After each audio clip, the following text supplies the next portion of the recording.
Since the pandemic hit, business confidence has fluctuated more rapidly than most can remember, and this is certainly the case within the manufacturing sector.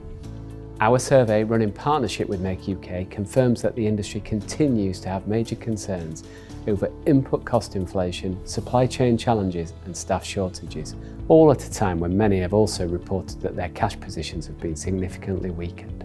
Environmental pressures and the associated policy changes are mounting, and the sector must be ready to deal with these issues head on. Over the past 2 years, we've continued to advise our manufacturing sector clients on many aspects relating to their liquidity.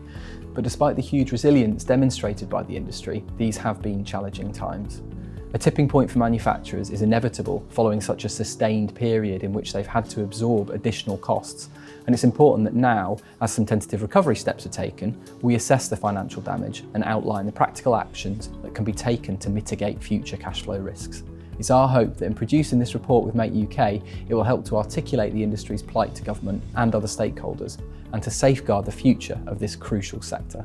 Despite the many headwinds facing the industry, we are confident that with appropriate government support and the undoubted resilience the sector possesses, the manufacturing industry can make up for lost time and return strong output levels in 2022. We hope you find our report insightful and thought-provoking.